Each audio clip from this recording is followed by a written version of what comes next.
मैं तो चाहूँगा ईशा जीते। इफ़ नॉट ईशा देन मेरी सेकंड प्रायोरिटी है अंकिता जी, बिकॉज दोनों की जर्नी बहुत खास रही है। जिस तरीके की अंकिता जी की प्रोफाइल है, पोकिंग क्या है, देखो अब कोई भी चीज़ मेरे अंदर चुल्ली काटी थी कि मैं पोकिंग करूँ। हर चीज़ का एक बोलते ना कि कोई रीज़न होता है करने का। मैंने पोकिंग की, अरे थप्पड़ मारना नहीं रोके तो किसिंग क्या, किसिंग तो बहुत छोटी सी चीज़ है। और मेरी गर्लफ्रेंड है, मैं मेरी गर्लफ्रेंड को पप्पी दे रहा हूँ तो उसमें क्या गलत है। और रूल्स में भी ऐसा लिखा नहीं कि आप पप्पी नहीं कर सकते। चुन्ने काटते मेरे को रिएक्शन में खुजली वुजली होती रहती है, तो मेरे को ना इरिटेशन भी होती है। कुछ टाइम ऐसा आ जाता है कि भाई कोई टच भी मत करो मेरे को, थोड़ा सेंसिटिव हूँ मैं। स्कूल कॉलेज वगैरह में भी लड़कियाँ ज़्यादा पास बनी, इसलिए गर्लफ्रेंड बनती नहीं थी मेरी।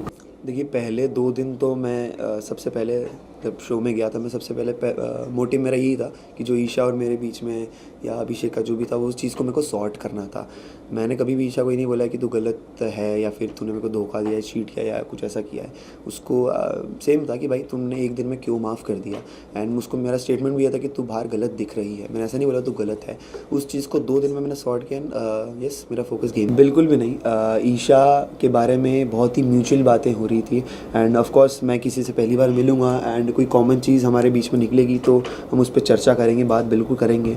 और कोई झूठ बात नहीं की, जो कुछ भी मैंने बोला है आई स्टैंड बाय इट। मैंने कोई झूठ नहीं बोला है, जो कुछ भी बोला है वो सच बोला है। पोकिंग क्या है, देखो अब कोई भी चीज़ मेरे अंदर चुल्ली काटी थी कि मैं पोकिंग करूँ। हर चीज़ का एक बोलते ना कि कोई रीज़न होता है करने का। मैंने पोकिंग की, जो भी कह लो, बैंड बजाई, पोकिंग की, या तो फ्रस्ट्रेशन में बोला। वो मेरी फ्रस्ट्रेशन थी, भड़ास थी, गुस्सा था मेरे अंदर जो भरा था। क्योंकि अभिषेक ने बाहुबली वाला टास्क हुआ था उस दिन, बहुत गंदी बात, चीप बातें बोली थी ईशा के लिए। एंड हम तीनों ने बोली थी ऑफ कोर्स। सलमान सर ने भी बोला था कि ऐसी बातें हैं जो दिखा भी नहीं सकते। तो बातें मेरे दिमाग में बैठ गई थी। And that day I decided कि अभिषेक दोस्त तो नहीं बन सकता भाई, इसकी तो बैंड ही बजानी है। यस, मेरा तरीका बहुत अलग था, बॉडी लैंग्वेज। बिकॉज जब मैं शो में गया था पहले 2-3 हफ्ते में एज एन समर्थ लड़ता था। बट जब मेरे को समझ में आया कि ये कोई मतलब नहीं एज एन समर्थ लड़ना, चिंटू बहुत अच्छे से लड़ता है। क्योंकि चिंटू थोड़ा क्या शरारती है, थोड़ा सा बोलते काइंड ऑफ बोल सकते हो कि मज़े लेने टाइप्स आ जाता है। तो वो तरीका मेरे को अच्छा लगा कि भाई गला भी नहीं बैठ रहा है, भौंकना भी नहीं पड़ रहा है, और मस्ती की मस्ती हो रही है। तो वो तरीके से मैं लड़ रहा था। वो चिंटू का नेक्स्ट लेवल वो गलत हो गया। ऑफ कोर्स मैं मानता हूँ कि मैंने बहुत गलत किया है। I agree, I stand by it कि मैंने गलत किया है। बट या वो सब मेरी फ्रस्ट्रेशन थी।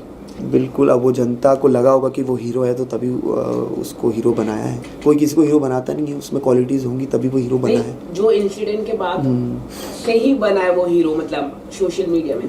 देखिए ऐसा नहीं होता कि कोई हीरो बन गया। अगर पहले भी वो चीज़ उसमें थी, अभी भी वो चीज़ उसमें है। अगर मैं पहले जैसा कि वो बोलता है कि मैं ऐसा ही हूँ, तो ये चीज़ मैं खुद पे लूँगा कि अगर मैं पहले दिन जो था वो अभी भी मैं वैसे ही, मेरा नेचर तो वैसे ही, मेरे नेचर में तो कोई चेंजेस बिल्कुल भी नहीं आए हैं। हाँ, कोई इंसिडेंट के बाद ऑफ कोर्स वो मेरे ही अगेंस्ट में चले गया, तो कहीं ना कहीं ऑफ कोर्स मैं गलत हूँ। वो चीज़ मेरे को नहीं बोलनी चाहिए थी, लेकिन वो मेरी फ्रस्ट्रेशन थी। अगर मैं नहीं बोलता तो मैं मिरर के सामने खुद को देख नहीं पाता कि तेरी गर्लफ्रेंड के बारे में इतनी सारी चीज़ें बोल दी हो, तू चुप बैठा। जी बिल्कुल, पहले 2 दिन मैंने बोला था। मुझे अभी भी याद है, मुनावर से मैं डिस्कशन हो रही थी। मुनावर ने पूछा था कि यार ऐसा क्या, तो मैंने बोला यार झूठ बोलती है वो, 19-20 साल की लड़की है, छोटे छोटे झूठ बोलती है। एन एग्जाम्पल देके मैंने उसको बताया था, जो अभी नॉमिनेशन में मुनावर ने यूज़ किया था कि एक बार वो ऐसे गई थी, फिर पार्लर बोल दिया था, मेरे को लगा सो गई, वो जो नॉमिनेशन में मुनावर ने बोला। तो देखिए ये सबके ओपिनियन होते हैं। एक इंसान जो भी अपनी ज़िंदगी में जिस तरीके की रिलेशनशिप्स देखता है, जिस तरीके की लड़कियों को देखता है, जो भी मतलब रिश्ते थे उस तरीके के, उनको लगा कि भाई, उन्होंने भी हमें देखा है तो उनको लगा कि भाई 2 महीने टिकेगा, कोई बोल रहा है 4 महीने टिकेगा। तो ओपिनियंस है, ओपिनियंस को हम चेंज कर सकते हैं, लेकिन किसी को फोर्स नहीं कर सकते कि हमको तो अच्छा बोल।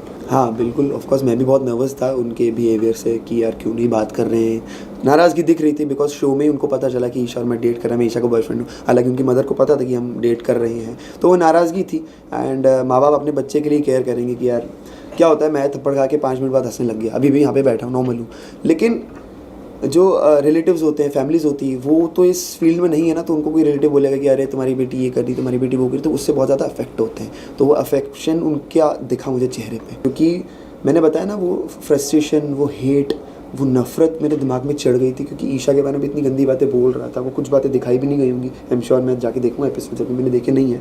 एंड रही बात ईशा के मुद्दों में इन्वॉल्व होने की, ईशा एक काइंड ऑफ मेरी गर्लफ्रेंड है, फैमिली है। तो कोई भी, हम डिस्कस भी कर चुके हैं ईशा में कितनी बार कि भाई तू मेरी बातों में नहीं आया कर, तू मेरे मुद्दों में ना आया कर, मैं भी नहीं आऊँगी, वो भी नहीं, फिर भी आ जाते हैं।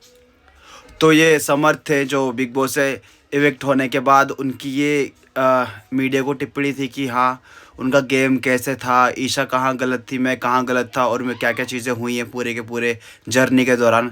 तो आपको कैसी लगी पूरी बिग बॉस में समर्थ की गेम, या आपको वो अच्छा लगा या बहुत प्रोवोक करता था वो वैसा लगा, किस तरीके की चीज़ें थी, कमेंट करके मुझे बताओ।